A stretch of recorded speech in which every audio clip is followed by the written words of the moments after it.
At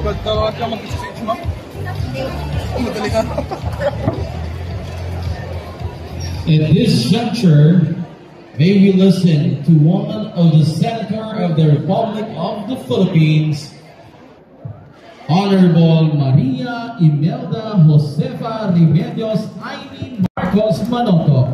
We give her a round of applause.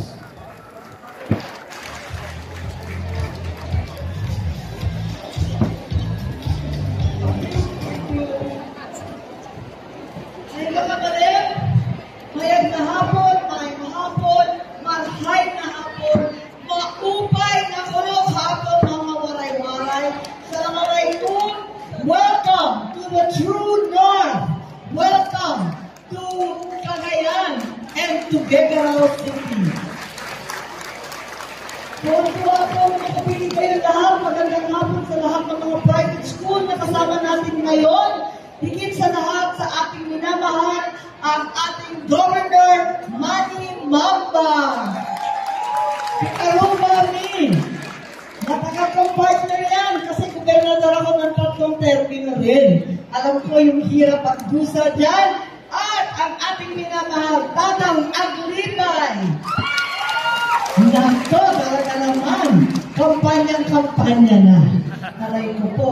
And of course, our beloved and greatly honored Reverend Father Vicente L. Uy, the chairman of the National PRISAA, Dr. Esther Susan Perez Mari, our national president, and of course, Commissioner Ed Haico of the Philippine Sports Commission, Mayor Myla, ayan, Myla, who is feeding and overfeeding all of us together with Randy. Nako, talaga naman, naalala ko tuloy si Tato Delphine, matagal na namin kaibigan mula pa ng panahon ng Apolacay, ni Tatang ko, ni ako Presidente Marcos Tori, General Maraglag, ang ating RD, Colonel Anguluan, PRISAA National Board of Trustees, DepEd officials, regional directors, CHED officials, and regional directors, province of Cagayan, our department heads, and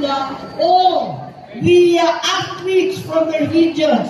Mula sa Region 1, ang aking region, abot hanggang sa bar. Palakpakan natin ang mga atleta. Pilang na pilang pagkakaisa, kahit napakainit sa parada, game na game pa rin.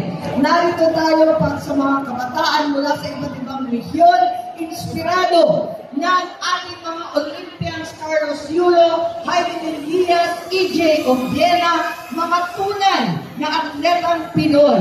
Siyempre, halos lahat nandito mga bagets. Kaming mga bagets, suportado kayo, yung inyong sigla, enerhiya, at young at heart pa rin na nagpupumiglas. Anong sinasabi? Mga batang atleta sa PRISAA, habulin ang bola at huwag yang jowa. Nako ha, kayo talaga. Ang sports parang love life lang. Huwag makipaglaro kung ayaw masaktan. Kayo, puro hugot, ano ba yan? Puro kalokohan. Ang sports, pareho ng love life lang. Kahit sabihin mo, akin yan, aagawin pa rin ng iba. Aray ko. Kayo, puro hugot, ano ba yan? Talaga naman. Nako, talaga naman. Mga atleta ng PRISAA, handa makipaglaban, huwag lang mag-agaw ng iba. Kayo talaga, handang-handa ng PRISAA, tuwa-tuwa ako makapiling kayong lahat. And first of all, allow me to greet the beleaguered and battled private schools. You have survived. Congratulations sa PRISAA for even being here.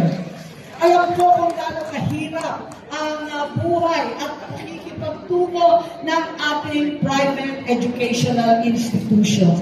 Kahirap-hirap ng panahon ngayon, alam natin, nagkakaibitan, marami ng eskwelahan na nagsara, magagaling, mahusay, malalaki, ang taas ng standard, muna lang ang tuition, ngunit nagsara. Ganyan na kahirap ang panahon. Nagsara pagkat nakuwian ang ibang OFW, tinamaan ng COVID, hindi na kayanan ang iba-ibang polisiya ng K-12, ng senior high school, kung ano-ano pa. Kaya para sa atin, Father Uy, at sa lahat ng Presidente, Ma'am Esther, pinapalakpakan po natin ang private schools. Ako'y naniniwala na tunay na may puwag sa ating educational system ang ating private schools. Hindi lahat kaya ng pamahalaan. Hindi lahat kaya ng ating DepEd, ng ating CHED, ng ating TESDA, pati ng ating SUCs. Kaya lang namin ang pangkalahatan, ang maramihan. Pero yung private schools, you have a special and unique role to play. Only you can launch these highly specialized courses, almost customized to order, so that we can truly educate our very elite students. You also have a special and unique role in research and development, evidenced by the high standard of private schools maintained and supported by developed countries overseas. Ngayon, alam natin, tuloy-tuloy ang problema. Andiyan pa rin ang mga utang ng UNIFAS. Kung minsan nababayaran, kung minsan sorry na lang. Alam ko ang sitwasyon at inaasahan ko na kahit pa paano ang training para sa ating mga atleta ay tuloy-tuloy ang grassroots program.